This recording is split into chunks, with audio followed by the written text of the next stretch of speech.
how to delete all the messages on TikTok at once. Hey everyone, welcome back to the channel. So if you're looking to clean up your TikTok messages and want to delete all the chats in just one click, you're in the right place. First, open the TikTok app. Now, click on the three horizontal dots on the top and click on Settings and Privacy. Scroll down and go to Report a Problem. After that, click on Account and Profile and then go to Profile page and click on Other.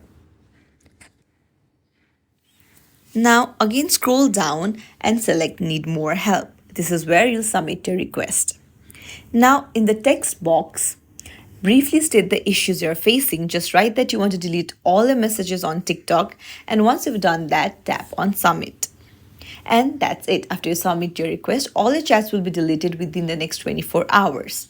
If you found this video helpful, don't forget to give it a thumbs up and subscribe for more tips. Thanks for watching, and I'll see you in the next video.